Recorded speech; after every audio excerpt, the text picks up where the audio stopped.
Pod Caverna. Olá, galera, está começando mais um Pod Caverna. O Pod Caverna hoje a gente está tendo uma alegria enorme aqui de receber alguém que a gente já queria receber há muito tempo. E aí, enfim, pintou a oportunidade agora, Babi Montechiari.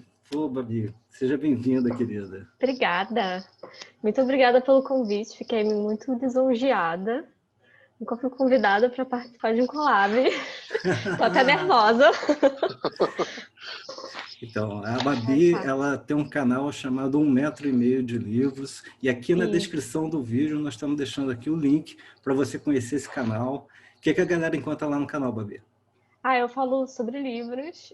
Eu comecei o canal, na verdade, porque eu sempre fui muito tímida e eu queria arranjar uma forma de melhorar, né, a minha timidez e tal. Então eu comecei o canal e eu sempre gostei muito de livros, então comecei falando sobre livros.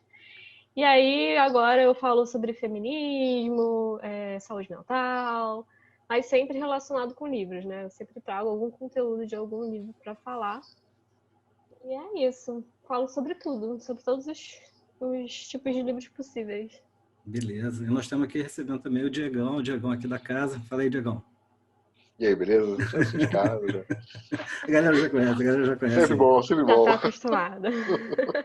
E antes de começar esse papo aí, eu queria dar 2 recadinhos para vocês aí. O primeiro recadinho é o seguinte: olha, se você ainda não é inscrito no canal, cogite se inscrever no canal, para a gente é importante. A gente está querendo fazer com que esse canal cresça, e aí você se inscrevendo, isso ajuda bastante a gente aqui, para a gente poder monetizar, para a gente poder, né? Enfim, pelo amor de Deus, para poder, enfim, conseguir aqui fazer com que o canal realmente cresça, a gente precisa de vocês. Então, se você não for inscrito no canal, cogite se inscrever. Se você curtiu esse vídeo aí, não deixe de dar o seu joinha, tá? Se curtiu o papo, compartilha para mais alguém assistir esse vídeo aí, para a gente é importante também. Valeu? Afinal, o Fê precisa comprar mais uma guitarra para ele. Já tem 4 guitarras, ele precisa comprar mais uma guitarra. Mais uma. Aumentar a coleção. E curtir, comentar, se inscrever é uma forma de reconhecimento também, né? De mostrar que você está interessado naquele conteúdo. Sim, a forma que a gente tem de entender que a gente está fazendo o que está agradando, né? É verdade. E outra coisinha que eu queria falar é o seguinte: infelizmente, ontem pra gente, né? Você está assistindo o vídeo aí no futuro, né? Você está assistindo o vídeo na semana seguinte, mas ontem, dia 19, nós perdemos aí o nosso querido aí Paulinho Machado. Paulinho Machado é um cara que é um exemplo de vida pra gente, e a gente só queria deixar registrado aqui. Em 2018, nós tivemos a alegria de encontrá-lo na Bienal de São Paulo. E ele é um cara assim que desde criança ele teve um problema de paralisia infantil, ele vivia no hospital, a casa dele era o hospital, e ele tinha dificuldades motoras e nem por isso ele deixava de fazer as coisas todas. Então ele ia para a CCXP, ia para a Bienal, fazia as coisas todas, tinha um canal no YouTube. Então isso aí é uma lição para a gente, que às vezes a gente está meio naquela, meio mais ou menos. E fazia com alegria, né, Fê? Fazia com alegria, né? O cara transbordava aquela energia boa, cara. O povo falava que o cara estava sempre sorrindo, né? Então é uma lição aí para a gente. Então nossa homenagem aí ao Paulinho Machado, que assim vai fazer muita falta, mas deixou um legado assim bem legal. Então tem lá o canal dele, eu também estou deixando o link aqui embaixo para você conhecer, se você nunca tinha ouvido falar do Paulinho Machado, que é um exemplo assim, a ser seguido, né? Galera, hoje nós vamos conversar, hoje nós estamos fazendo mais um vídeo de uma série, né? A gente fez literatura e livros antirracistas, antifascistas, literatura e livros distópicos, e hoje nós vamos falar de literatura e livros feministas. Então, a gente pensa muito o seguinte: a gente está vivendo um tempo muito sombrio, né? Um tempo muito esquisito, né, e tal, e a gente sabe que é o seguinte, que a gente combate a obscuridade não com raiva ou com ódio, a gente combate com conhecimento, e o conhecimento a gente encontra muito nos livros. Então hoje a gente, através da Babi, vai dar umas dicas assim super legais de livros que tem, né, que trazem esse assunto, que jogam uma luz sobre esse assunto, para aquela galera aí que acha que feminismo é coisa de mulher que não gosta de homem, que aqueles estereótipos todos babacas aí que as pessoas usam para tentar desmerecer uma luta que é simplesmente de você entender que a mulher tem todos os direitos que o homem tem e que ela pode fazer o que ela quiser e que ninguém tem nada a ver com isso, né? Exatamente. Ótima introdução. Então, fechou. Bom, eu queria até aproveitar para perguntar para vocês que isso é uma questão que sempre ficou martelando na minha cabeça, né? Como a gente chegou nesse ponto onde a gente está, em Bizarro, que né? preconceito racial, homofobia, sexismo, tá tudo muito exacerbado, né? E foi procurando entender esse ponto que eu cheguei em vários cursos, estou fazendo 2 sobre feminismo, e um é sobre a origem do patriarcado. E aí eu queria até saber qual é a ideia de vocês sobre isso, como vocês acham que isso tudo foi construído e tal. Eu vou dizer para você que é o seguinte, que se há 10 anos um caboclo vindo do futuro chegasse e falasse assim, ó, cara, em 2020 vai ter uma galera aqui discutindo se a Terra é plana ou não, ou vai ter uma galera dizendo aí Tem isso que ainda, né? nós não voltamos aí 20, 30 anos no tempo, não, nós estamos voltando assim muito mais para trás em termos de pensamento. E aí eu acho o seguinte, primeiro que isso é uma coisa construída, né? Não é uma coisa assim que veio do nada, assim, tem uma inteligência por trás, eu estou usando, né, uma inteligência pouco inteligente, né, na verdade. Né? Eu não estou usando aí o conceito do Habermas, né, Jürgen Habermas, que dizia que o que é racional é aquilo que contribui para a qualidade. Então, mesmo que seja feito com inteligência, se não for contribuir para as pessoas, isso não é racional, segundo Habermas. Eu estou 100% com ele. Mas é uma coisa que está arquitetado, né? É uma coisa que tem ali, não aconteceu por acaso. E aí, quando você tem no poder pessoas que defendem determinado tipo de comportamento, aquele cara, aí eu vou me permitir, aquele cara cuzão que ele tem aquele tipo de comportamento, ele se sente autorizado a ser cuzão, entendeu? Ele se sente autorizado a ser racista. Então, aquele cara que, de repente, estava ali querendo contar aquela piada racista dentro de um determinado contexto e se sentia, né, não é aceitável mais a fazer isso porque a sociedade não está aceitando mais, agora ele se sente autorizado a fazer isso. E isso cresceu, porque tem muita gente que estava no armário disso aí, né? O fascista que estava no armário, ou fascista, ou racista, ou machista, ou o conjunto disso tudo, né? Que tem as pessoas, infelizmente, que, né, tem todos esses adjetivos que cabem para essas pessoas, né? Que é o seguinte, né? Tem o cara que faz a merda e aquele exército que passa pano. E, cara, aí a gente tem que combater isso dessa forma aqui, né? Tirando o tempinho da noite da gente aqui para conversar sobre coisas que algumas delas não são óbvias, né? Até eu me enxergo muito, às vezes, tendo algum tipo de pensamento que eu falo assim, cara, não, peraí, esse pensamento é preconceituoso, esse pensamento é machista, esse pensamento... A gente tem que estar se vigiando. Então, eu não sou desconstruidão, né? A gente está em processo, sempre. Uhum. Né? Mas isso tem que ser trabalhado sempre, porque eu não posso também ficar achando que agora eu já cheguei no ponto ou achar que não preciso mais aprender nada. Né? A gente está aqui aprendendo. E esses livros têm esse objetivo aí. Falei pra caramba, né? Deixa eu dar uma comentário que você falou que eu achei interessante. Uhum. Que primeiro que eu, nesse sentido, eu sou otimista. A gente está, sim, passando por uma onda, eu diria, de sombras com relação ao conhecimento, né? Eu diria que a volta de uma intolerância muito forte que há uns anos atrás tinha diminuído e está se voltando a ter, mas eu estou olhando isso com otimismo, na verdade, porque eu acho que quando fica muito, muito escrachado tudo isso, a revolta é maior, sabe? E a mudança ela acontece com mais força. Na minha opinião, isso pode vir a acontecer, então eu tenho essa esperança de que a coisa venha. E está vindo, né? Com a ajuda da internet também, né? Também, com certeza. A internet Também. potencializa tudo, tanto positivamente quanto Verdade. na forma negativa. Agora, você falou a questão do patriarcado, eu achei interessante, porque não era uma coisa que eu pensava, na verdade. Eu tinha uma relação de que o que eu posso fazer. Eu nunca pensei no antes, eu pensava no que eu posso fazer para melhorar, né? Eu já comentei isso em outro vídeo, eu tenho 3 amigas que me ensinaram muito ao longo dos anos e vêm me ensinando. E é o que você falou, né? A gente não pode estagnar, na verdade. Toda vez que eu aprendo uma coisa nova com elas, eu percebo que eu tenho mais a aprender. E falando nisso, foi um dos livros indicados por você que me fez começar a pensar na relação do patriarcado. Ah, é? O livro comenta lá sobre o início, que a gente tinha aquela relação de que para sobreviver precisava de força e o homem tinha um corpo mais evoluído para força, da cintura para cima, então precisava daquilo naquele momento. E que a partir daí foi se construindo algo que hoje já não precisa mais, a sociedade é outra, e isso não desconstruiu, sabe? Então foi a partir dessa literatura que eu comecei a questionar, na verdade. Então, essa é uma ideia que eu acho que é a ideia propagada tanto no ensino até, de que a mulher começou a se tornar ter uma função submissa em relação ao homem, porque lá nas sociedades primitivas, né, em sociedades que precisavam caçar, o homem acabava tendo uma força maior, então o homem ia caçar e as mulheres ficavam no lar cuidando disso. Só que aí, para minha surpresa, nesse curso que eu estou fazendo, eles desconstroem totalmente isso, essa ideia.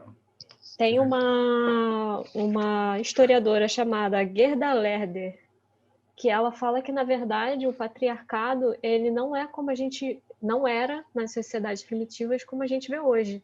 Porque o que a gente vê hoje é um patriarcado potencializado. Na verdade, isso é a professora que fala, né? Ela pega a ideia da Gerda e fala, olha, para mim esse é o pior tipo de patriarcado que a gente está vivendo. Porque nas sociedades primitivas, o que a Gerda fala é que existiam vários tipos de patriarcado. A gente tinha várias sociedades que, às vezes, o patriarcado se apresentava na relação sexual, em que a mulher tinha que ter só um parceiro e o homem podia ter mais de uma parceira. Ou então, uma relação trabalhística, né? Função de trabalho, em que o homem podia trabalhar e a mulher ficava tomando conta da casa. E aí, eu separei até aqui alguns exemplos de sociedades que no curso eles dão, que é a sociedade espartana, em que era uma sociedade guerreira, né? Então, tanto homens quanto mulheres tinham que ser fortes. Então, as mulheres tinham, por causa disso, as mulheres tinham liberdade sexual, porque eles incentivavam que as mulheres tivessem muitos filhos e que selecionassem os filhos mais fortes, né? Os que nasciam com algum problema eram mortos. Tem também, na Grécia Antiga, que as mulheres eram rebaixadas socialmente e, por causa disso, elas eram tão rebaixadas que o relacionamento homoafetivo era entre homens, né? Eram mais valorizados do que o relacionamento com a mulher. Olha que curioso, né? E aí você tem os conservadores que ficam naquela onda de ficar trazendo um passado glorioso, e aí para isso eles chamam, né, o Império Romano, ou os espartanos, ou essa coisa toda, sem ter conhecimento histórico de que esse tipo de coisa acontecia, né? Porque se tivesse esse tipo de coisa, talvez o cara, ou ele abriria a mente dele, ou então ele ia escolher outro padrão para se mirar, né, cara? Então é meio que isso, sabe? A gente foi construindo, e o que se fala nesse curso é que essa forma potencializada do patriarcado piorou com o crescimento do cristianismo. Porque o catolicismo, ele vê a mulher como uma criatura que precisa ser protegida, que é muito frágil, e que ela é como se fosse uma entidade assim, divina que não pode ver ninguém e ficar protegida. Então, isso foi potencializado. E aí eu vou pegar esse link para fazer o link com o primeiro livro, que é Mulheres, Raça e Classe, da Angela Davis. Porque a Angela Davis, que foi uma ativista feminista e a favor do movimento negro, né? Ela participava do Panteras Negras, que foi um movimento negro nos Estados Unidos, e ela também era comunista, chegou a ser presa, enfim. E aí ela escreve esse livro falando que esse mito da fragilidade da mulher, ele é totalmente quebrado quando a gente olha a mulher negra escrava, que ela trabalhava tanto quanto os homens. Né? Ela tinha que produzir tanto quanto os homens. Essa é uma parte do livro que me chamou a atenção, quando ela faz a descrição, né, de que você via os homens negros lá com aquelas enxadas andando e tal, e na mesma fila você via lá uma mulher luxuosa andando ali fazendo o mesmo trabalho. Ela faz uma relação, inclusive, com a frase dele de que o trabalho é um fogo que acende não necessariamente esperança, mas acende algo ali dentro, né? Aham. Eu tenho dislexia, então essa parte eu posso ter entendido errado. E essa era uma dúvida que eu queria perguntar. Que ela diz que, de certa forma, isso era uma luz nascendo ali no feminismo. Eu entendi certo ou eu entendi errado Você essa entendeu essa relação? certo. Ah, então Porque tá. porque o surgimento, de acordo com a Ângela, né, o surgimento do movimento feminista começa com a onda das sufragistas, né, que as mulheres começam a lutar pelo direito ao voto. E as mulheres começam a se organizar socialmente para reivindicar poderes políticos por causa da libertação dos negros. Elas começam a ser a favor da libertação dos negros e a defenderem os negros. Só que em determinado ponto, elas percebem que elas só vão conseguir chegar em algum lugar quando elas tiverem o poder do voto. E aí é que tem a segregação dos movimentos, né? Das feministas brancas e das feministas negras. Porque começa a ter racismo no meio do movimento, aí separam. Mas esse é um ponto muito interessante você analisar como é que em pleno advento do patriarcado, né, ali naquela sociedade em que a gente tinha o homem branco como o extremo superior, o homem negro era inferior à mulher negra na construção familiar dos escravos, porque a mulher negra era quem procriava e era quem cuidava da casa. Então ela tinha uma função social muito maior do que do homem negro. Tanto dentro da área familiar, quanto para os caras que escravizavam. Os Qual era o senhores. nome? Senhores, Senhores. senhores escravos, né? Isso. E ela levanta até um ponto, não sei mais exatamente em que parte você chegou, mas ela levanta até um ponto que fala que as mulheres eram vistas totalmente como sua função reprodutiva na escravidão. Então, elas valiam menos no mercado e ainda assim elas eram mais valiosas para o senhor feudal, né, para o senhor dos escravos, porque ela era quem gerava mais escravos. Então, pensando numa coisa meio mercado, ela era um produto muito mais valioso, só que era um produto muito mais barato. E o absurdo tudo é que você está falando do movimento sufragista e a gente não está falando de coisas assim que aconteceram há 500 anos, né? A gente está falando de coisas que aconteceram ontem, cara. Ontem. Isso é um absurdo, né? Você vê o quanto perto disso nós estamos. E por conta disso, o quanto que é frágil aquilo que ainda está sendo construído, porque você tem muito mais tempo dessa opressão do que desse momento em que a gente tem uma superação disso, ou pelo menos uma tentativa de superação, né? Sim, com Ela, certeza. inclusive, usa relatos sobre isso, né? Ela relata lá um acontecimento que essa senhora de idade viveu ali, sabe? Então, eu percebi, me veio justamente o que você comentou, da proximidade de tempo, sabe? Isso foi ontem, sabe? Teve umas coisas ali que eu fiquei bem chocado no livro, na verdade. Porque não é uma cultura que eu estou acostumado a conhecer, que é a cultura americana ali, que eu fiquei bem surpreso, na verdade. Eles são bem radicais, né? Aqui a gente tem o racismo, mas ele não se expressou da forma como foi nos Estados Unidos, né?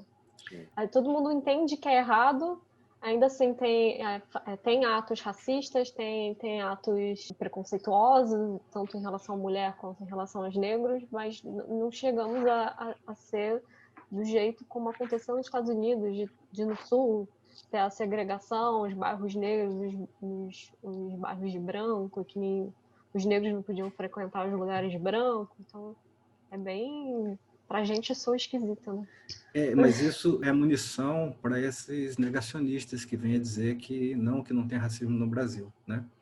Porque como se expressou de forma diferente, e aqui esse racismo velado, por vezes ele é até mais difícil de você combater, Exatamente. porque ele não está aparecendo. Aí o cara fala, não é isso, não, que isso, não é por aí não, você está vendo coisa onde não tem.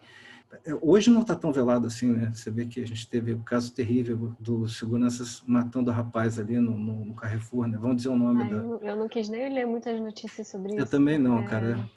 Mas a gente fala assim, não vou ver site de notícias. Você vai entrar no teu Twitter, ferrou. Aí já cai, né, no teu colo aquilo, infelizmente, né? Mas a gente também precisa saber, de qualquer forma, né? O Tico Santa Cruz fez uma coisa sensacional. O Tico, ele tem um livro escrito, ele escreveu intimando a editora dele que retirasse de todas as lojas Carrefour o livro dele estivesse sendo vendido, porque ele não queria o livro dele ali naquela loja. Tá? Esse é um tipo de movimento que pode fazer a diferença, né? Que é uma pessoa Sim. que tem visibilidade e aí toma uma atitude contrária àquilo, enquanto muitas vão só tentar abafar o caso e fingir que nada aconteceu, né? Então, Ou dizer assim, não, foi só aquele cara ali. Só que aquele cara ali, ele foi contratado por uma empresa e que deu para ele uma diretriz. Então, se a empresa deu essa diretriz, ela é responsável por isso, ela não pode deixar de ser responsabilizada, né? sim, com certeza. Eu quando estava lendo esses livros, eu fiz um paralelo, na verdade, com 1984, a tal da nova verdade que eles comentam, né? Se você não lembra desses fatos, se você tanto de racismo quanto o que as mulheres sofriam e ainda sofrem, se você vai velando, chega uma hora em que você não sabe mais qual era a verdade que se tinha naquela época, sabe? Exatamente. É a tal da nova verdade que se comenta no livro do 1984. Eu fiz esse paralelo porque tinha muita coisa ali que eu não fazia ideia, sabe? E não só na questão do racismo da história americana e tal, tanto das mulheres quanto dos negros, quanto de tudo, inclusive do nosso próprio país, sabe? Eu fiquei bem abalado com dois fatos que a gente teve, um muito, não tão antigo, que mais recente, um da menina que saiu lá o resultado do juiz lá, que abafou o caso dele, e o outro que nunca me saiu da cabeça, que foi o que me fez querer mudar como homem e tal, foi aquele dos 10 caras da menina. Eu Meu nunca. Deus, esse, eu tenho até um vídeo no canal que eu tava tão possessa com essa história que eu só liguei a câmera e falei. Vou sair Pois é, vomitando. mudou a minha vida esse fato. Eu Esse livro, discuti com de uma verdade. pessoa nessa época, porque assim, eu tinha me separado em 2013 e aí fui morar com o Marquinho, Marquinho meu sobrinho, né? A Babi não Uhum. sabe, mas fui morar com o Marquinho e mais uns amigos ali. Quando a gente foi para esse lugar, e aí eu tive uma discussão com uma pessoa que morava ali, que eu disse exatamente isso. Eu disse assim, cara, como é que você pode transformar a vítima desse processo na culpada do seu processo? Não, porque ela estava lá porque ela queria. Eu falei, beleza, aqui nós estamos numa casa que moramos 5 homens, então se entrar uma menina aqui, isso dá direito a gente de a gente fazer o que a gente quiser, nós vamos virar animais aí por conta disso e tal. Não, mas aí o cara fica tentando encaixar, né, a verdade dele dentro de uma coisa que, e se não encaixa, tá errado. Pô, cara, e é bizarro isso, assim, Complicado. é nojento de você ver, é uma coisa que dá muita agonia na gente, justamente isso. Isso acontece essencialmente assim com as mulheres, já que a gente está falando de feminismo hoje, né? Justamente Sim. de a bebida, por exemplo, que faz o cara se justificar, não, mas o cara estava bêbado e por conta disso ele fez aquilo, é a Ou então o bebida que tipo de ele roupa vai que a mulher tava usando, né? é a Tava bebida que vai pedindo. justificar também, que vai dizer assim, não, porque ela bebeu também queria, né? O argumento que serve para absolver o homem serve para culpar a mulher. É um absurdo isso, né? Só levantando o ponto até que você falou no início, não, de tentar se desconstruir, é um processo, né? Porque a gente cresce com essa ideia. A gente cresce nessa sociedade. Então a gente cresce entendendo que aquilo tá certo, sabe? Que o Uhum. racismo tá certo, que o sexismo tá certo, que se a mulher tá vestindo roupa com a saia na bunda, é porque ela quer que você ataque ela, sabe? Então, assim, e não só nessas partes mais agressivas, mas nas partes mais cotidianas, do tipo, falar da aparência da mulher, sabe? Como se você pudesse moldar aquela pessoa. A pessoa nasceu com aquele corpo, não vai tem como mudar. E que há um ponto até que o outro livro, já que a gente já está falando desse assunto, que é da Naomi Wolf, O Mito da Beleza, ele vai falar. Esse mito de que só porque a mulher está vestida de um jeito ou tem uma determinada aparência, porque quer dizer alguma coisa. Ele levanta até um ponto que, tipo, nós mulheres, a gente nunca pode ser muito simpática com o homem, porque ele sempre vai achar que a gente está querendo alguma coisa. sabe? É verdade. E é um processo de desconstrução. Não é porque os homens agem assim porque eles acham que estão certos. Tem homens que agem realmente, que acham que estão certos. Mas tem homem que não para pensar que aquele comentário, aquela atitude é uma atitude sexista. Então, o trabalho é saber conversar e falar, olha, você entende que é por causa disso, disso? Que o seu comentário foi sexista, ou não só sexista, né? Tanto um caso homofóbico, racista. A gente entra em todos esses ramos, né? De minorias. Então é um processo. Eu me desconstruo todo dia, sabe? Você tem que ficar refletindo e pensando sobre aquilo. É algo que atinge todo mundo nesse sentido, né? De desconstrução. Eu não vou lembrar agora qual dos livros tem essa frase, desses que você passou, mas que a menina comenta sobre. Ela ia para uma universidade e ela segura sobre o que ela sabia, de conteúdo do que ela sabia intelectual. Mas que ela, na hora, ficou 1 hora escolhendo a roupa que ela ia usar. É o Missa Beleza. Entendeu? Exatamente. E o que me veio à cabeça foi, cara, eu nunca pensei nisso. Por quê? Porque não importa o que eu vou usar, eu como homem, sabe? E a mulher, ela cria uma coisa que ela precisa se provar. Se provar não, passar credibilidade, é isso que ela quer? Não é credibilidade, é como se você precisasse mostrar que você tem a credibilidade para estar naquela posição, mais do que um homem, e como você vai precisar se vestir de uma determinada forma que mostrasse o que você quer dizer ali, né? Não é só se vestir por se vestir. Sim. Você precisa estar sempre atento ao que você está usando, porque, de repente, o modo como o seu discurso vai ser interpretado, a roupa que você está usando vai interferir no entendimento de quem está te escutando.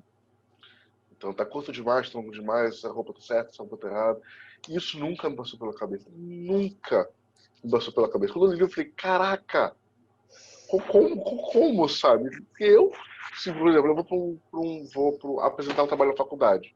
Cara, eu coloco uma bermuda, um chinelo e eu vou, sabe? Tipo, não me passa pela cabeça esse tipo de pensamento.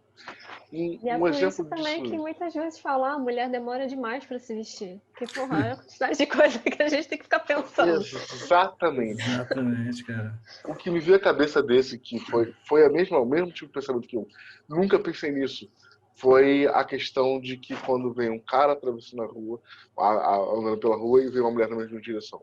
Nunca tinha me passado pela cabeça que ela está preocupada com que tipo de pessoa eu sou. Porque eu sei que tipo de pessoa eu sou. Então eu não me preocupo. Sabe? Hoje, se eu estou andando e eu vejo uma mulher vindo, eu atravesso a rua. Eu tenho a iniciativa de atravessar a rua. Porque eu quero que ela saiba que eu não quero nada, que eu não vou fazer nada.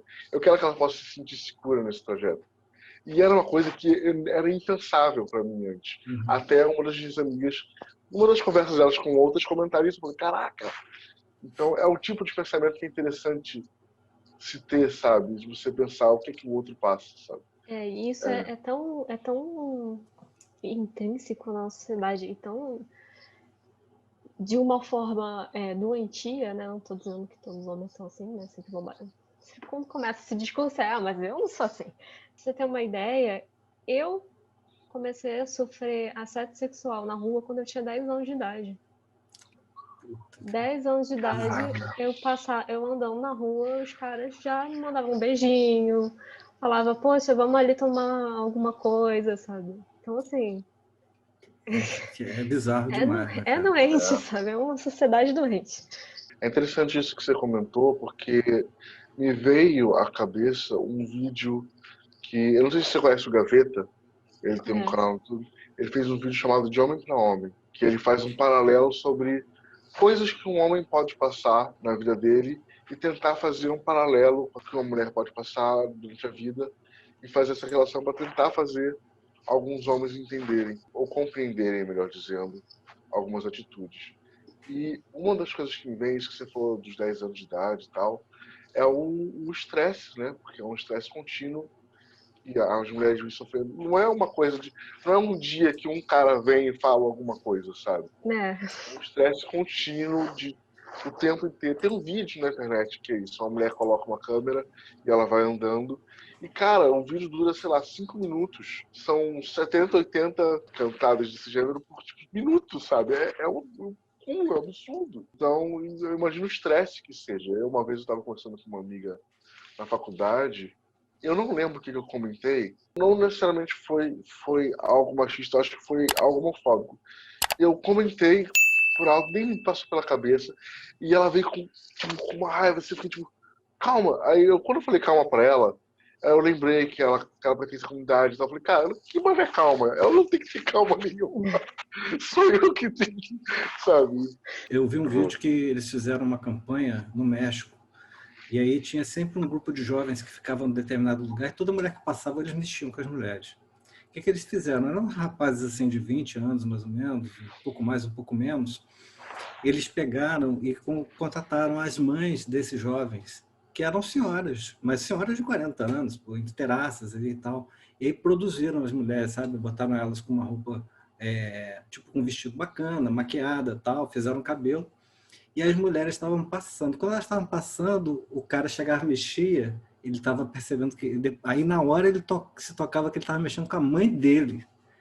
Cara, as cenas assim, as mais bizarras possível, a mulher chega e fala assim, você não tem vergonha de fazer isso? Não sei o que, não, mas não sabia que era a senhora, não, independente de eu ser sua mãe, você não pode fazer isso e tal.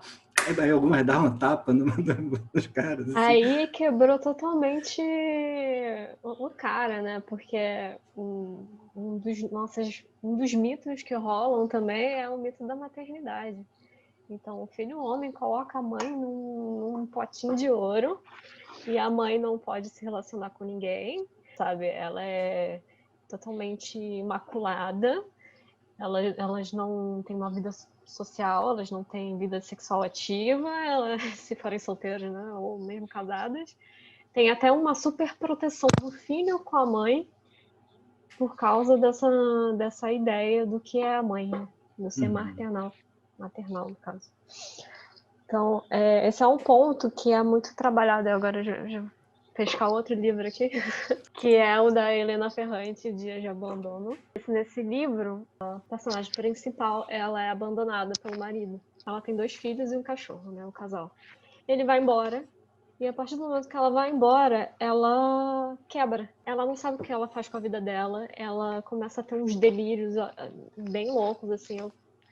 A Helena Ferrante escreve tão bem que você acha que você está enlouquecendo junto com a personagem. Caramba, E aí legal. chega numa cena que é o auge, assim, da loucura, que ela fica presa na casa e o cachorro tá passando mal, envenenado, e ela não consegue sair.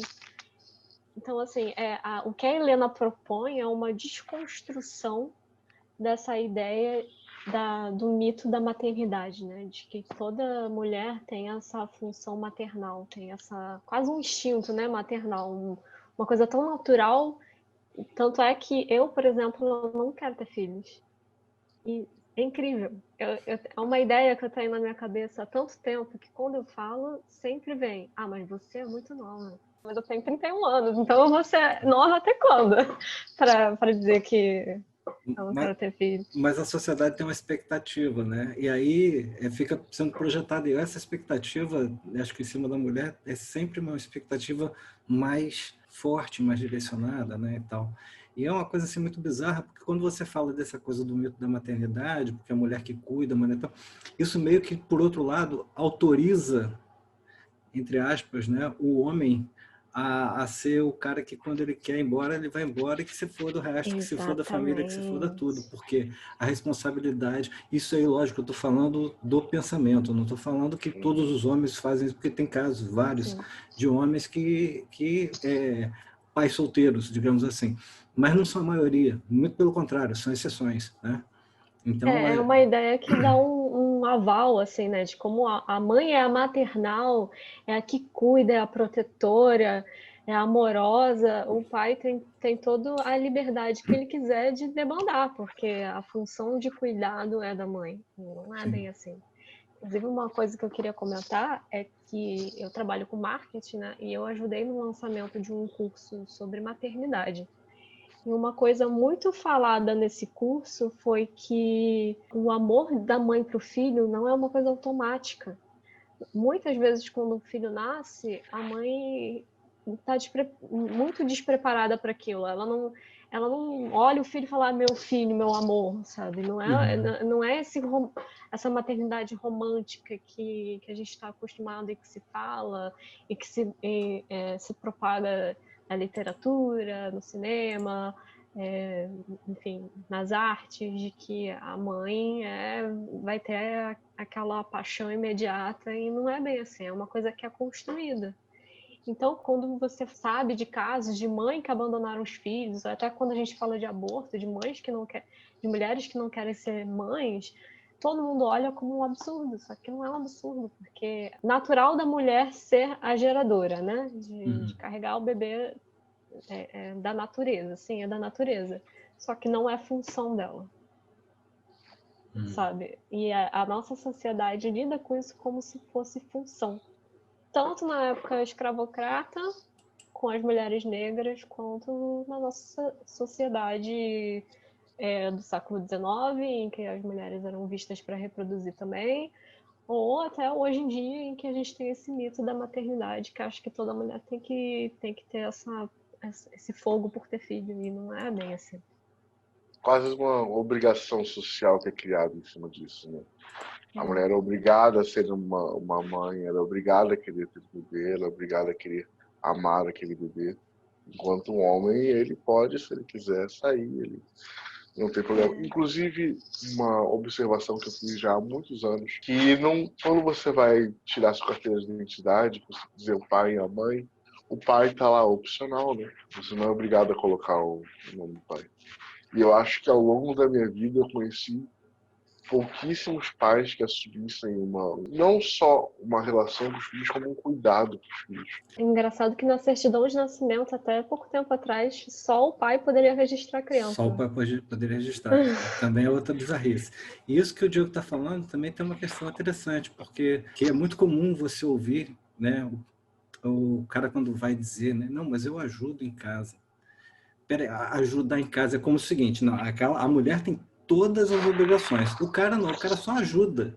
Não, velho, aquilo dali é assim, o cuidado com a criança, ou com a família, ou com a casa, ou com qualquer coisa, não é uma ajuda, é uma parceria, né?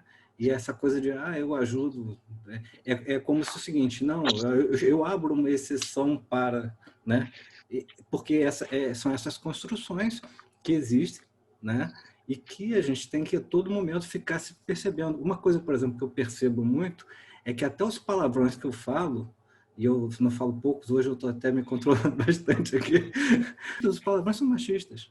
E quando você Quase todos os palavrões são machistas. Sim, quando você vê um cara fazendo determinada merda, você fala assim, filha da puta. Mas peraí, o que a mãe do cara tem a ver com a parada? Então, eu tenho que ficar... Eu estou tentando fazer um trabalho para encontrar palavrões sinônimos ali que não sejam, né? Que não tenham Temos que inventar novos palavrões. Exato, porque todos eles têm essa conotação, né? De repente ofender a mãe do cara, de que ofender a mulher, ou se eu falo alguma coisa que isso é bom pra caralho, eu estou usando uma coisa fálica para dizer que aquele negócio é muito bom, né? Como se... Uma coisa masculina, né? E tal. Então, pô, eu adoro falar palavrão, eu tô tendo, isso está sendo uma barreira aqui para mim, porque eu tenho que encontrar novas formas de expressar isso, mas que isso não seja uma coisa que reproduza um monte de coisa que a gente está tentando superar. A gente vive, né, assim como no outro vídeo que a gente estava falando sobre racismo, né, que a gente vive um racismo estrutural, a gente tem uma sociedade também toda estruturada nesse sentido machista, e que a gente precisa mudar a estrutura da sociedade. A gente tem que se mudar, mas também tem que mudar as coisas que preparam a sociedade para que ela se apresente de uma forma estruturalmente que venha a reproduzir isso lá na frente, né? Seja simplesmente uma coisa das expressões que a gente utiliza, mas seja também na estrutura como a sociedade está montada, né? De registro de criança, do cara ser... opcionalmente está constando ali na certidão certidão, aquela coisa toda, tudo mais, né? Afinal de contas, nós já temos exame de DNA, então, antigamente, poderia até se dizer, não, mas você nunca vai saber, a mãe você tem certeza, o pai você nunca sabe, mas agora você tem exame de DNA, você tem como saber, porra. Algumas coisas que eu queria comentar, mas vamos aos poucos, que é um assunto que gera muita discussão. Esse negócio das tarefas domésticas, né? No Mito da Beleza, a Naomi Wolf até fala da supermulher, que é a mulher que trabalha, chega em casa, cuida da casa, cuida dos filhos, é a supermulher. E eu fiz até uma anotação do lado do livro, quando ela fala sobre isso, que normalmente a gente fala com uma conotação positiva do tipo, a mulher faz tudo, mulher dá conta de mais de uma coisa ao mesmo tempo, só que não, sabe? Só que isso é culturalmente construído, porque a mulher sempre teve que trabalhar muito. Nosso trabalho é praticamente 24 horas por dia, porque a gente sai do trabalho, chega em casa e ainda tem trabalho doméstico para fazer. O quão ruim é a gente propagar isso com uma ideia positiva, né? Porque a gente está, na verdade, sobrecarregando as mulheres. E tem uma parte que esse livro do Mito da Beleza, ele foi escrito, se eu não me engano, em 91. Sim. E já tem tempo. Só que ainda assim as coisas são muito atuais. Então, um pouco que a gente evoluiu nos pontos que ela aponta, né? E ela mostra uma pesquisa nessa parte desse livro que fala que as mulheres, praticamente todas as mulheres se declararam estar cansadas. Por quê? Porque trabalham o dia inteiro. Então, eu acho que é um ponto que a gente precisa também prestar atenção antes da gente falar como se fosse uma coisa boa, sabe? Do tipo, mas mulher dá conta de tudo. Parar de valorizar esse tipo de coisa. Romantizar o excesso de trabalho, né? Eu não sei se seria uma doença ou um distúrbio, que saiu uma reportagem falando sobre isso. Era mais ou menos assim, tinha a mulher, ela trabalhando em casa, e o cara chegava e perguntava, em que eu posso ajudar? Ou ele não falava nada, a mulher arrumava, e depois falava, poxa, você não lavou a sua louça. Ele dizia, mas você não falou que você queria ajuda. Nossa, como isso é Ou você normal. não pediu, Cara, que bizarro. entendeu? E que isso, na verdade, a construção, ela causa um estresse no cérebro da mulher e desenvolve uma síndrome. Agora eu não estou lembrando o nome dessa síndrome, mas que, tipo, se você pegar o número de mulheres que devem ter é uma coisa monstruosa. Sabe? O cara não tem que perguntar se ele pode ajudar ou que a mulher não pediu para ele fazer. Ele tem que pegar, ele tem que fazer, cara. Tipo assim, se os dois moram juntos, é a casa dos dois, sabe? Essa visão crítica que a gente vai desenvolvendo destrói todos os filmes antigos aí que eu vou revisitar, que eu achava os filmes bons e acho uma merda agora. Esses tempos atrás eu fui assistir Os Caça-Fantasmas, que é um filme que eu gosto, e aquele originalzão lá com Bill Murray e tal. A forma Acho que eu sei o que você vai falar. como o Peter Venkman, que é o personagem do Bill Murray, como é que ele assedia a personagem da Sigourney Weaver ali, é um negócio absurdo. Ele vai entrando e ela dizendo não, e ele vai lá, cara, fica lá assediando o tempo todo. Ou, por exemplo, quando você chega e assiste uma série mais antiga, por exemplo, uma delas, que é A Feiticeira. Aí chega o marido dela em casa, cobrando dela que o jantar esteja pronto. Sabe? Tipo assim, você pode até ter um combinado, né? Tipo assim, não, hoje você faz o jantar, beleza, então tal. Mas aquela coisa do cara chegar e cobrar aquilo e ter aquela coisa assim do tipo, se ela não fizer, ela não tá fazendo a obrigação dela, é bizarro demais, cara. E aí você vai vendo aquilo, cara, as séries vão desmoronando, assim, você fala assim, nossa, nunca mais vou ver nada antigo aí, porque durante muito tempo as pessoas assistiam aquilo e achavam aquilo mega normal. Não, que isso. Ninguém parava nem para pensar que tivesse errado aquilo, você tá pensando em outras coisas daquela historinha que tá rolando ali, mas aquilo as pessoas não estão pensando. Né? E aí agora eu vou aproveitar o gancho que você falou aí sobre séries e entretenimento. As séries, artes, entretenimento, literatura, nada mais é do que uma representação da nossa realidade. Só que o cuidado que a gente tem que ter com isso é quanto isso está apagando outras realidades, né? Porque tem muita mulher que foi apagada na história, que fez história e foi apagada. Inclusive, eu sou organizadora de um clube de leitura chamado Lendo Mulheres Reais, que a proposta é ler mulheres que realmente existiram. Então, a maioria dos livros é biografia, mas a gente não se apega só a biografias. E a última biografia que a gente leu foi da Viúva Cliquot, que é do Champagne. E foi uma biografia que deixou todo mundo incomodado, porque a mulher que escreveu o livro, ela não conseguiu informações suficientes para contar a história daquela mulher.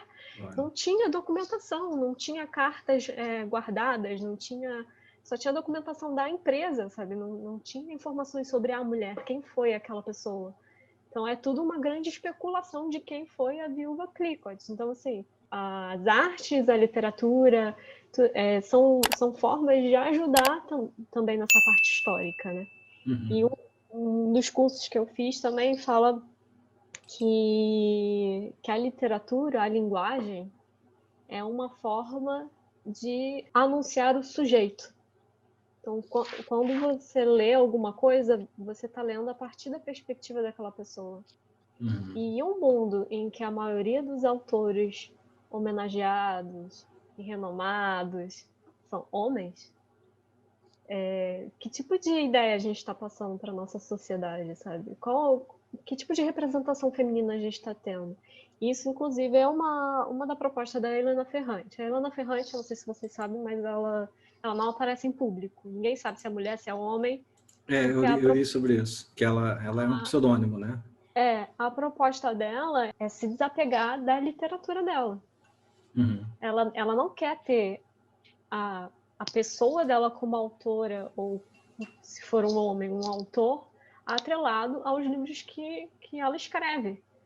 Então, assim, ela tenta reconstruir, ressignificar a imagem feminina.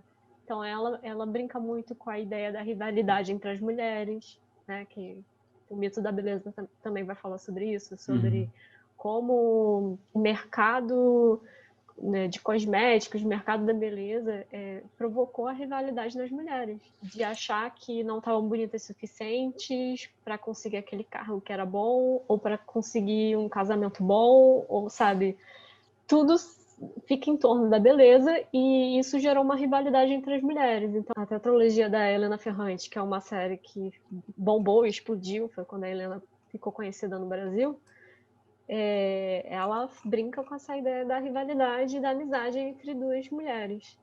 Então, coisas para a gente precisar ressignificar, inclusive a Octavia Butler, que eu ainda não falei, que foi uma autora dos anos 70, negra, que conseguiu um espaço num ambiente totalmente dominado por homens, que é a ficção científica.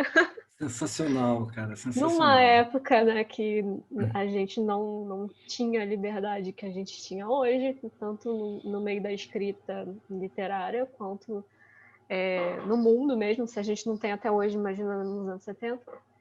E nesse livro ela vai contar a história de uma mulher negra que vive aí também nos anos 60, 70. Ela acabou de se mudar com o marido, e aí ela passa mal, desmaia. Quando ela acorda, ela tá no século XVIII, na época da escravatura, e ela tem que se virar. Então ela é chicoteada, ela sofre assédio sexual, e tá todo o tempo ali, porque esse é outro ponto que eu queria falar, né, que as mulheres negras escravas, elas não só trabalhavam tanto quanto os homens e eram tratadas da mesma forma como os homens em questão de violência física, mas elas também eram estupradas. Então, quando elas resistiam demais, o último recurso era um estupro. Então, e não só para desvalidar a mulher, mas também para desvalidar o parceiro dela, né? Quem é você na fila do pão? Então, cara, é um livro muito fantástico. Eu estava lendo, me lembrei do Outlander, mas é um Outlander que dá muito errado, né? É um Outlander que a pessoa não vai lá para ser... Né? Ela cai num lugar onde, se hoje a gente ainda tem, assim, estruturalmente, esses processos todos, eu acho sensacional a ficção científica nesse sentido, né? Porque a ficção científica tira você do seu universo, bota uma coisa fantástica acontecendo, ou uma coisa fantástica, ou uma roupagem completamente diferente, para trabalhar exatamente os valores. E aí, quando o livro transporta a protagonista lá para 200 anos antes, uma coisa assim, né?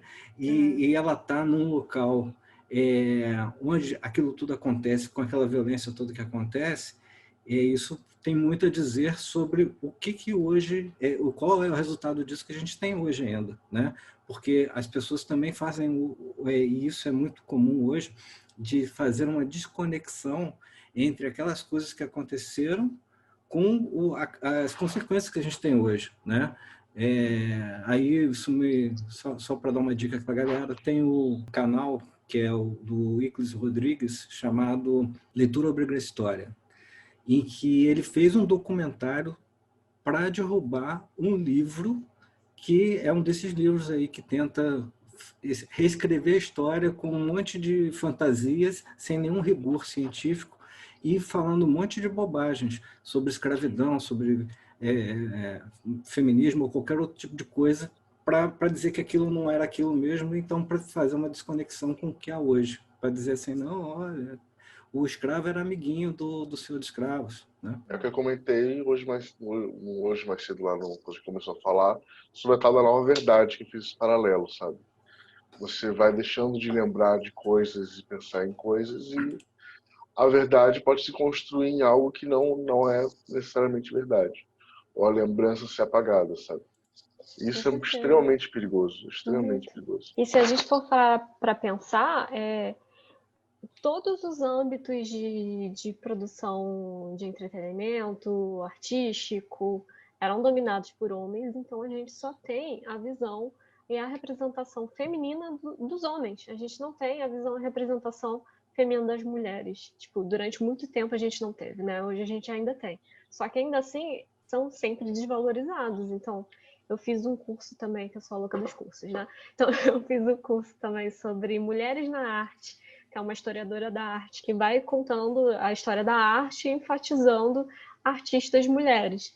E ela vai mostrando como era diferente a representação feminina do olhar masculino e a representação feminina do olhar feminino, sabe? E quanto, mesmo assim, mesmo hoje, a gente tem uma desvalorização no preço desses quadros feitos por mulheres e dos quadros feitos por homens. E é tão discrepante que é assustador, assim. Eu não lembro o valor de cabeça, mas fiquei bem chocada. Há não muito tempo a gente fez um episódio aqui falando sobre machine learning, sobre inteligência artificial e tal, e uma das coisas que a gente estava conversando foi justamente como que a inteligência artificial ela aprende. E ultimamente, como é que se faz isso? Você pega, então, uma massa imensa de obras literárias, por exemplo, e coloca ali. E aí, a partir da saturação dessa informação, as associações que estão contidas ali passam a ser as associações que os algoritmos vão fazer. Então. E aí a gente está transformando a inteligência artificial numa inteligência machista, fascista, homofóbica. Por quê? Porque é racista, porque toda essa literatura, quanto dessa literatura tem de mulheres protagonistas nos livros, ou que tem, por exemplo, um homossexual protagonista, ou que tem algumas perspectivas progressistas. Muito pouco. Você tem uma grande... Tanto que muitas das autoras, até há não muito tempo, tinham que escrever sob pseudônimos masculinos para poder serem publicadas. Quer dizer, porque se elas publicassem com nome próprio... Até hoje. Até hoje isso acontece. A J.K. Rowling é o nome sempre falado nesse caso, mas também tem outros. Tem uma que eu adoro que é V. Schwab. Quando você olha V. Schwab, você não sabe se é uma mulher ou se é um homem, mas é Victoria Schwab, que ela escreve livros de fantasia, muito bom, inclusive. Então, assim, complicado, né? E esse negócio do machine learning é muito real. Inclusive, teve uma polêmica com o Facebook / Instagram recentemente por causa disso. Porque perceberam que quando você postava foto de pessoas brancas, o algoritmo funcionava melhor de quando você postava foto de pessoas negras. Isso aconteceu com o Twitter também. Eu soube da história do Twitter, né? O cara bota a foto do Barack Obama, um espaço vazio, e a foto de um senador branco americano, que eu não me lembro o nome dele. E para você ter uma ideia, né, o Obama é o Obama, todo mundo sabe que é o Obama. Aí, na hora de centralizar a imagem é centralizada no cara branco. Aí, o que eles fizeram? Eles pegaram e botaram então, um cara branco em cima, o espaço branco, e o Barack Obama embaixo. Centralizou no cara branco também. Quer dizer, o algoritmo está repetindo um padrão que é o padrão cultural, histórico e do pensamento de quem o produziu, né? Então não há uma coisa, mas a máquina é só um programinha, não, tem ali tem toda uma ideologia ali por trás. E essa ideologia ela precisa ser revista para que aquilo não repita, né, esse tipo de comportamento, né? A menção honrosa é a Chimamanda Adichie, todo mundo conhece Chimamanda já, né? Você tem ele impresso, que Eu bonitão. tenho. Eu tenho isso Sejamos aí. todos feministas. O engraçado é que eu recebi da Companhia das Letras, né, de parceria, esse livro aqui, Uhum. no momento que eu não me entendia como feminista. Olha que legal. Olha, e aí eu olhei já com aquele olhar meio preconceituoso. Ai, sejamos todos feministas? Que isso? Que coisa panfletária, né? E aí, quando eu li a Chimamanda, foi que deu clique, sabe? Tipo, né? Não é bem por aí. E ela fala uma coisa que eu acho muito, muito legal, que eu queria até ler, que na verdade esse livro aqui, na verdade, é um discurso, né, dela, que transformaram no livro. No TED Que Talk, eu acho. que eu acho muito importante, porque o feminismo não é só as mulheres lutarem pelos direitos das mulheres. É a gente também ensinar os homens a serem femininos. Aí ela falou sobre isso aqui. Ela falou assim, perdemos muito tempo ensinando as meninas a se preocupar com o que os meninos pensam delas, mas o oposto não acontece. Não ensinamos os meninos a se preocupar em ser benquistas. Se por um lado perdemos muito tempo dizendo às meninas que elas não podem sentir raiva ou ser agressivas ou duras, por outro elogiamos ou perdoamos os meninos pelas mesmas razões. Em todos os lugares do mundo, existem milhões de artigos e livros ensinando o que as mulheres devem fazer, como devem ou não devem ser para atrair e agradar os homens. Livros sobre como os homens devem agradar as mulheres são poucos. E aí depois ela fala que o modo como criamos os nossos filhos homens é nocivo. Nossa definição de masculinidade é muito estreita. Abafamos a humanidade que existe nos meninos, enclausurando-os numa jaula pequena e resistente. Ensinamos que eles não podem ter medo, não podem ser fracos ou se mostrar vulneráveis. Precisam esconder quem realmente são, porque eles têm que ser, como se diz na Nigéria, homens duros. Então, não é só o lado de direitos femininos, né, das mulheres, mas também é o lado dos homens também terem o direito de demonstrar emoções, de se sentirem frágeis. Então, é um ponto que eu gosto muito desse discurso dela. Eu fiz um paralelo com esse discurso dela, exatamente essa parte, com a masculinidade frágil, né? O cara que ele quebra com qualquer coisa. Justamente pela questão do cara ter que ser rígido, no sentido de não pode sentir, não pode chorar, não pode. Ele tem que mostrar uma postura dominante perante outros homens e por aí vai. E isso, na verdade, é falso, né? Tudo isso é falso. Ninguém é assim. E quando você é colocado, de qualquer forma, à prova sobre isso, entra numa questão quase que da síndrome do impostor. Porque ninguém é assim. Então você quebra. Aí eu preciso, qualquer exemplo, qualquer, eu não preciso citar um, de uma masculinidade frágil. Você pega um cara que diz que ele está fazendo uma coisa. Se você questiona aquilo, o cara fica irritado, o cara fica. Porque ele não é assim. Ele tem que manter aquilo que dizem para ele que ele precisa manter.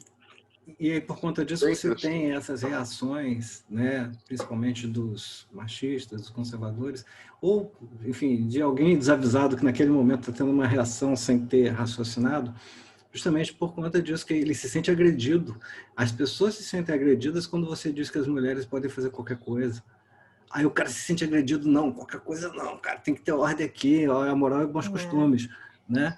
E ao contrário, né, isso não acontece, né, cara? É uma coisa assim absurda se você quando você para pensar, quando você para avaliar. Eu queria só comentar sobre esse livro, que todos os livros que a gente está citando aqui, a gente está deixando aqui embaixo um linkzinho para você poder conhecer a sinopse, se quiser comprar e tal. E esse livro, especificamente, você pode baixar o e-book grátis na Amazon. Então, significa dizer que é o seguinte, que você não tem desculpa para não ler esse livro. É um livro pequenininho, que você lê muito rápido, é um livro mega útil, mega legal, informativo, cara. Pô, ele traz uma informação relevante para você e tá de graça, cara. Então, pô, você pode pegar, mas eu não tenho Kindle, cara, lê no seu celular, baixa, lê no teu computador, você não tem desculpa para não ler esse livro. É um livro muito bacana mesmo. Inclusive, o discurso dela está de graça no YouTube para você ver completo. Link aqui embaixo também na descrição aqui. Pô, Babi, antes de tudo, quero te agradecer demais aqui pela sua participação no Podcaverna, cara. A gente fica muito feliz, cara, quando tem gente de fora aqui trazendo informação, né? Uma das missões aqui do Podcaverna é a gente fazer esse conteúdo não para a gente ensinar, mas para a gente aprender, né, cara? E aí, nesse momento, a gente precisa muito aprender um monte de coisas, justamente para a gente poder fazer com que a gente se melhore, né? Porque a gente se melhorando, a gente melhora a sociedade também, né? Ou pelo menos a gente consegue um pouquinho, né? Pelo menos a gente melhora as nossas vidas, né, cara? E aí, pô, te agradecer demais. Eu queria deixar o espaço assim completamente aberto aí, cara, para você fazer suas considerações finais e não esquecendo de divulgar aí, cara, como é que a galera vê lá o teu canal, cara. Pô, isso é importantíssimo. Então, queria te agradecer, tanto você quanto o Diego, por terem feito esse convite. Adorei participar aqui do Podcaverna. Pode me chamar mais vezes. Para me encontrar no YouTube, é só procurar 1,5 m de livros, porque eu sou baixinha, então o nome vem daí. E é isso. Espero que todo mundo abrace a causa feminista com novos olhos e tente retirar um pouco o preconceito que está no olhar de cada um, né? A gente nasceu nessa sociedade, então é normal a gente demonstrar certos preconceitos, ou sexista, ou racista, ou homofóbico. O importante é a gente ter consciência que isso pode acontecer e tentar mudar. Exato. É isso, gente. Obrigada. Diegão, conta aí pra galera o seguinte, cara, que a gente tem um canal aí que em breve vai reestrear, né? Então, Sim! nós vamos deixar o link aqui embaixo também para o canal do Diego. Você vai entrar lá, vai encontrar um vídeo só, mas eu vou dar uma dica para você. Já se inscreve de uma vez, porque vem conteúdo novo por aí e é legal que você já é inscrito, você já vai ser notificado quando esse canal reestrear aí, né, Diego? Sim. Basicamente, na verdade, eu tentei fazer um vídeo, fui me atropelando. Não é que o vídeo não tá ruim, mas eu vou considerar que ele é um vídeo demo do canal, na verdade. É o piloto. É o piloto, isso, é o vídeo piloto. Eu tô preparando uma série de conteúdos que vai chegar pro canal. Se inscreva lá, porque vai ser muito divertido e muito bom. Com certeza vocês vão adorar. Cronologia. Se inscreva lá. Link aqui embaixo também. E galera, pô, obrigado a você que esteve até aqui nesse vídeo aqui. Se gostou desse vídeo, considere compartilhar esse vídeo, dá o joinha, não deixa de dar o joinha não. Se inscreva no canal se você não for inscrito ainda, isso ajuda bastante a gente aqui, tá bom? E a gente se vê no próximo Podcaverna, valeu? Valeu. Eu derramei água no computador inteiro. Meu Deus. Quando vai ver na gravação a minha cara na hora de fazer Você vai ver. Fazendo cara de paisagem e o troço pingando assim, né? Exatamente. Teve uma vez que eu tava assistindo videoaula, né, com a câmera ligada. Entrou uma barata, pousou, fez assim na minha cabeça, ó. Nossa.